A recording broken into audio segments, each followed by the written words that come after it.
नमस्कार दोस्तों, एक बार फिर से स्वागत है मेरे इस YouTube चैनल पर।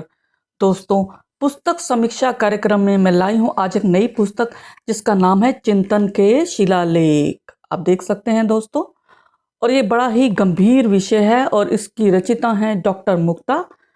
तो दोस्तों, इस पुस्तक में बहुत सारे आलेख हैं, मैं उस पर बात करूँगी। सबसे पहले मैं परिचय देना चाहूँगी पुस्तक के बारे में। पेपर बैग में है और यह 2022 में प्रकाशित हुई है और इसके रचिता हैं डॉक्टर मुक्ता, जैसे मैंने बताया, और प्रकाशक है SGSH पब्लिकेशन। और यह आलेख संग्रह है। थोड़ा सा परिचय मुक्ता जी के बारे में। डॉक्टर मुक्ता माननीय राष्ट्रपति जी द्वारा सुब्रमण्यम भारती पुरस्कार से सम्मानित हैं।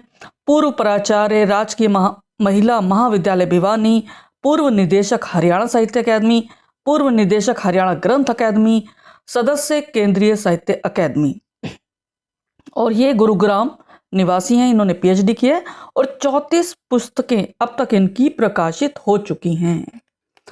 और थोड़ा सा मैं आत्मकथा के बारे में बताना चाहूँगी कि इन्होंने इस पुस्तक के बारे में क्या कहा है।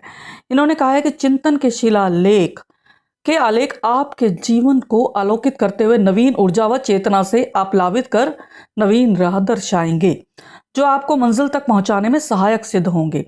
आशा है ये आलेख आपको चिंतन मनन करने को विवश कर देंगे, जिनके माध्यम से आप मीलों की दूरी सहजता से तय कर अपनी मंजिल पर सरलता व सहजता से पहुंच सकेंगे।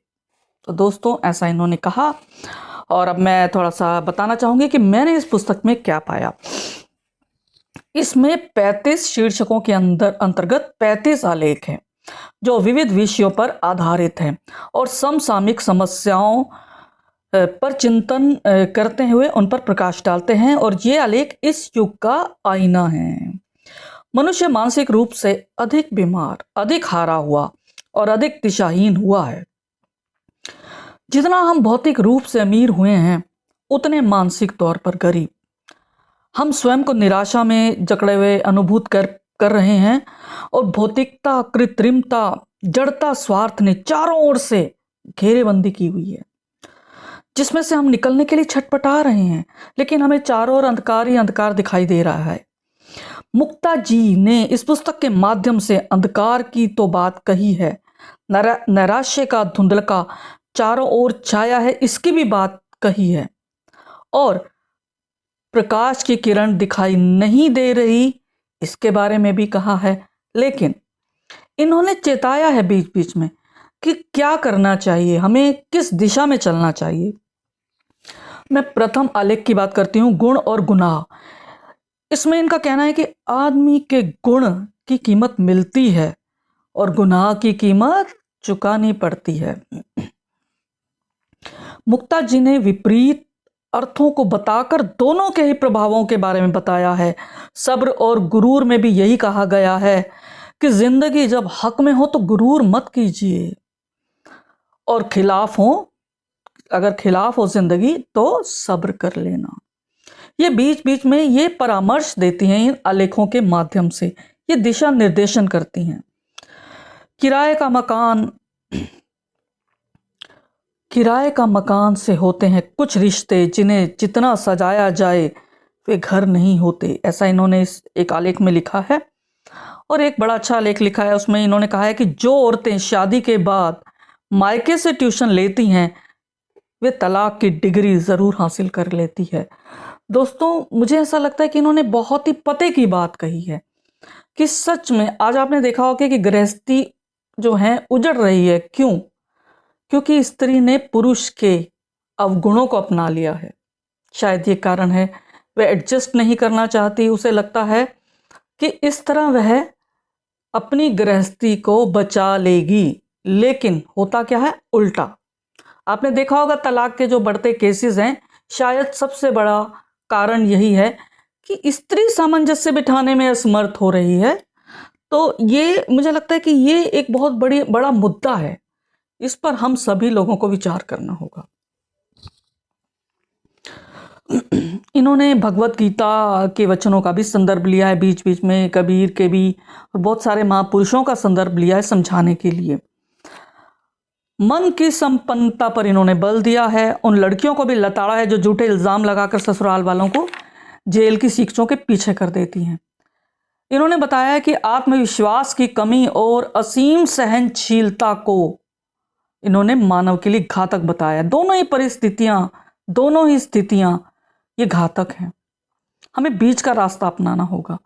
इन्होंने कहा है कि सबको कर्मों के फल इसी जन्म में भोगने होंगे। और मुक्ता जी ने मातृहंता युवाओं को भी खूब आड़े हाथों लिया है। इन्होंने सोलोगेमी अर्थात सेल्फ मैरिज की भी चर्चा की है और बताया कि युवा पीढ़ी विवाह से भाग रही है। और बहुत सारे आलेखों में इन्होंने लिव इन और मी टू की भी चर्चा की है। और इन दोनों मुद्दों पर जो चर्चा है, मुझे लगता है कि आज ये दोनों ही इस समाज में बढ़ते चले जा रहे हैं। एक पृष्ठ 74 पर इन्होंने भूरी भूरी की बजाय भूरी भूरी यानी र में बड़ी की मात्रा लगाई है। शायद वो गलत है, शायद क्या, मुझे यकीन है। भूरी भूरी प्रशंसा यानी भूख भा को बड़े की मात्रा और रा को छोटी की मात्रा आएगी। पृष्ठ 74 पर ये आप देख लें। और इसके अलावा इस पुस्तक में ध्यान प्रार्थना पर भी बल दिया गया है। अभिमान स्वाभिमान के अंतर को बताया गया है। चरित्र पर बल दिया गया है। अहंकार व संस्कार के गुण दोष बतलाए गए हैं। अंत में उपहार व सम्मान में कहा गया कि किसी को प्रेम देना सबसे बड़ा उपहार है और किसी का प्रेम पाना सबसे बड़ा सम्मान है। इस पुस्तक में है, बहुत ही विचारोत्तेजक आलेख हैं इसमें और चिंतनीय हैं। और आखिरी पंक्तियां मैं पढ़ देती हूँ इसमें। इस आलेख में इन्होंने लिखा है कि जिंदगी भर सुख कमाकर दरवाजे से घर लाने की कोशिश करते रहे, पता ही ना चला कब खिड़कियों से उम्र निकल गई। ये इन्होंने संदर्भ दिया है।